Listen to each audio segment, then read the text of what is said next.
राष्ट्रीय स्वयंसेवक संघाच्या शताब्दी वर्षानिमित्त समर्पण पर्व हा विशेषांक आम्ही आपल्यासाठी आणला.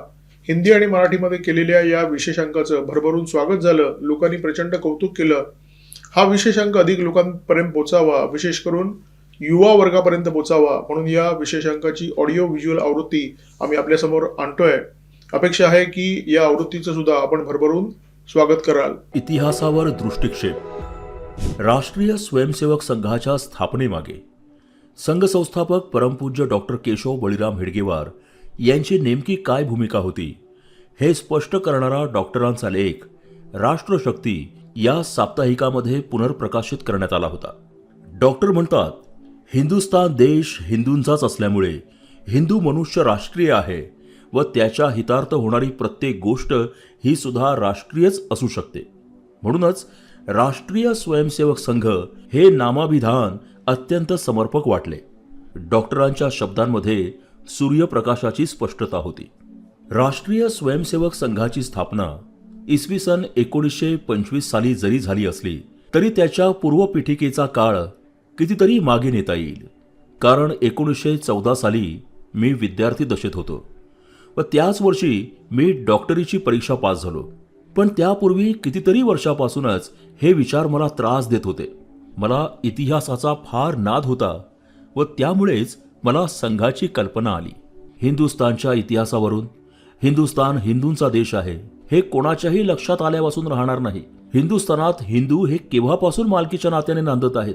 मुसलमान व ख्रिश्चन या देशात केव्हा व कधी आलेत, सध्या ख्रिश्चन व मुसलमान इत्यादिकांची संख्या किती, त्यांची भरभराट का व कशी झाली, हिंदुस्थानची राज्य पद्धती पूर्वी व आता कशी आहे इत्यादी प्रश्नांची माहिती कुणालाही आपल्या इतिहासावरून करता येईल. मला इंग्रजांचे राज्य हिंदुस्थानात आहे याचा बरेच वर्षांपर्यंत भास होत नसे. कारण तो नागपूरकर भोसल्यांच्या वैभवाचा काळ होता. ते बाहेर पडत तेव्हा ते त्यांचा लवाजमा आणि सरदारांसहित बाहेर पडत आणि म्हणूनच त्यावेळी सरकार स्वारी फिरावयास निघाली या शब्दप्रयोगाचा प्रघात पडला होता. त्याचप्रमाणे सध्याच्या राजवाड्याला सरकारवाडा व कोठीला सरकार कोठी हे शब्दप्रयोग रूढ होते. वरील प्रघातामुळे जरी वरवर पाहणाऱ्याला व विचार करणाऱ्याला भोसल्यांचे राज्य नागपूरवर भासत होते तरी काही काळानंतर त्यांना बुद्धिबळाचेच राजे करण्यात आले. हा अन्याय आपण काढून टाकला पाहिजे अशी प्रथम आकांक्षा माझ्या मनात उत्पन्न झाली. लहान मंडळीत हे विचार बोलून मी बरेचदा त्यांच्यात रममाण होण्याचा प्रयत्न करीत असे, परंतु त्यांच्यात हे विचार टिकत नसत. त्यानंतर मेडिकल कॉलेजमध्ये शिकत असताना मी सर्वांच्याकडे बरीच चर्चा करीत असे, परंतु त्याही वेळी यावे तसे यश आले नाही. फक्त शाब्दिक सहानुभूती काही लोकांच्याकडून मिळत असे. शेवटी स्वतःच्या कल्पना स्वतः डॉक्टर होऊनच लोकांच्या समोर मांडाव्यात अशी आंतरिक इच्छा निर्माण झाली.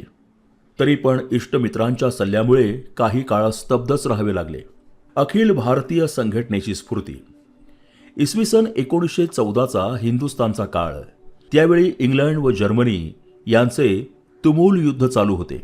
अशावेळी देशात नवीन काही कार्य सुरू करण्यासारखी परिस्थिती मुळीच नव्हती. इसवी सन 1918 साली महात्मा गांधींचा काळ सुरू झाला.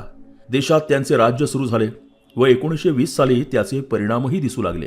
अशा सर्व अडचणींमुळे मला त्रास देत असलेले सत्यविचार कृतीत उतरवणे शक्य झाले नाही. 1914 साली कलकत्त्याहून नागपूरला आल्यावर एक स्वयंसेवक संघ काढावा हे निश्चित ठरले व शेवटी 1925 साली विजयादशमीच्या सुमुहूर्तावर त्याला मूर्त स्वरूप आले. कल्पना हीच की ऐतिहासिक काळात सुद्धा अखिल भारतीय स्वरूपाचे संघटनेचे प्रयत्न झाले नाहीत, ते आता व्हावेत. त्याचप्रमाणे आपल्या हातून इतिहासकाली व वर्तमानकाली घडलेल्या चुका पुन्हा होऊ न देण्याचा मनाशी निश्चित विचार करून व शत्रूमध्ये वसत असलेल्या गुणांचेही अनुकरण करून अखिल भारतीय संघटनेचा प्रयत्न करावा या दृष्टीने स्वयंसेवक संघ काढला. शत्रूमध्ये वसत असलेल्या गुणांचे अनुकरण करण्यात मला बिलकुल कमीपणा वाटत नाही आणि म्हणूनच ईश्वराने इंग्रजांसारखा शत्रू आपल्या देशाच्या सहवासास पाठवला असे मला वाटत असेल. इंग्रजी राज्य का आले? इंग्रज हिंदुस्थानात राज्य कमवण्याच्या दृष्टीने मुळीच आले नव्हते. मुसलमानांनी हिंदूंवर राज्य केले, परंतु इंग्रजांनी राज्य तृष्णेच्या हेतूने कंपनी काढली असे मी म्हणावयास तयार नाही. तर हिंदुस्थानात काही काळ घालवल्यानंतर येथील राजकारणाचा त्यांनी अभ्यास केला राष्ट्रीयत्वाचे दौर्बल्य व संघटनेचा अभाव या दोन गोष्टी त्यांनी ओळखल्या व नंतर ते राज्य स्थापनेकरिता लढले. दुकानदारी सोडून संपूर्ण हिंदुस्थान पादाक्रांत करू असे राजकारणात हात घातल्यावरच त्यांना वाटले. हिंदुस्थानच्या इतिहासाला काय म्हणावे हे समजत नाही. अशा परिस्थितीत आजही आपल्या हिंदुत्वाचा अभाव व सांघिक शक्तीचे दौर्बल्य पूर्वीप्रमाणेच भासत आहे.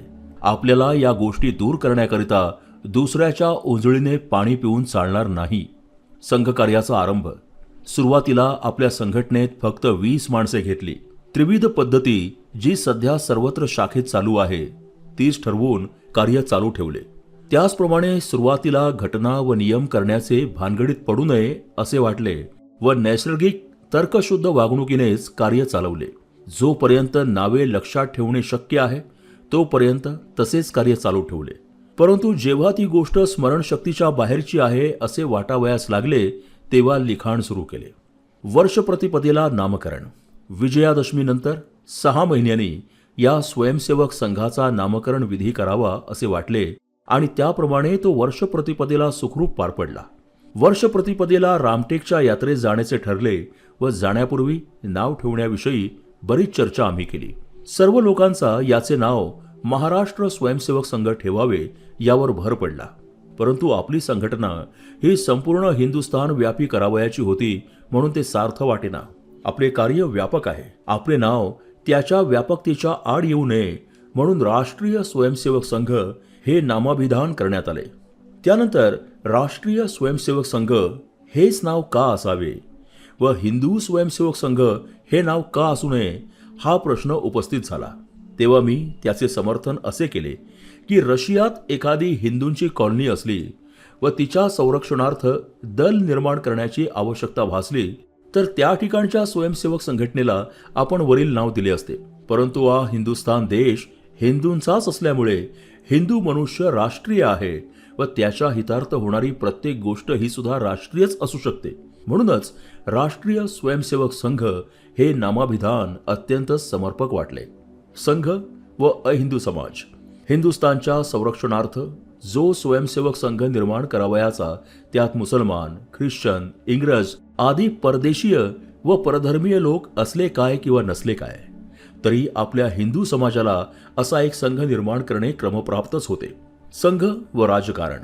त्याचप्रमाणे राष्ट्रीय स्वयंसेवक संघाचा व राजकारणाचा काही संबंध आहे काय असा प्रश्न विचारताच त्याला उत्तर हेच देता येईल की संघ त्यात प्रत्यक्ष भाग घेत नसला तरी ही संघटना देशातल्या राजकारणाचा, समाजकारणाचा व धर्मकारणाचा अभ्यास मात्र अवश्य करील.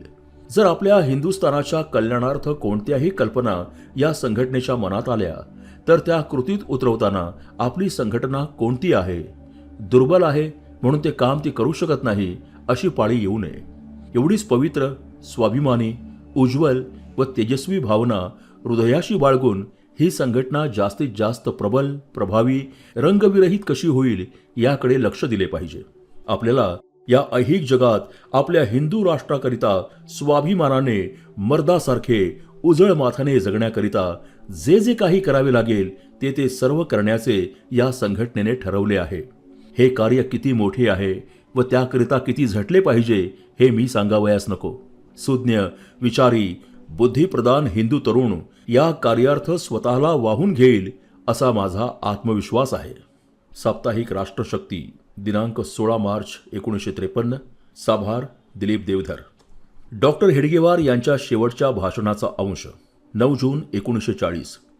संघाचे कार्यक्रम बिनचूक करणे किंवा रोज नियमाने संघस्थानी उपस्थित राहणे एवढ्याने संघकार्य संपत नाही ही गोष्ट लक्षात ठेवा. सेतू हिमाचल पसरलेल्या हिंदू समाजाला आपल्याला संघटित करावयाचे आहे. महत्वाचे कार्यक्षेत्र संघाबाहेरच आहे. संघ केवळ स्वयंसेवकांपुरता नाही, संघाबाहेरील लोकांसाठीही संघ आहे. राष्ट्रोद्धाराचा खरा मार्ग या लोकांना दाखवून देणे हे आपले कर्तव्य आहे. हिंदू जातीचे अंतिम कल्याण या संघटनेनेच होणार आहे.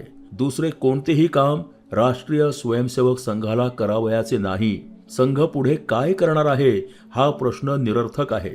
संघ हे संघटनेचे कार्य पुढेही कितीतरी वेगाने करणार आहे. हा मार्ग आक्रमण करता करता असा एक सोन्याचा दिवस निश्चित उगवेल की ज्या दिवशी सर्व हिंदुस्थान संघमय झालेला दिसेल, मग हिंदू जातीकडे वाकड्या दृष्टीने पाहू शकणारी कोणतीही शक्ती उभ्या जगात राहणार नाही. आम्ही कोणावर आक्रमण करावयास निघालो नाही, पण आमच्यावर आक्रमण होणार नाही अशी खबरदारी मात्र आम्हाला घेतलीच पाहिजे.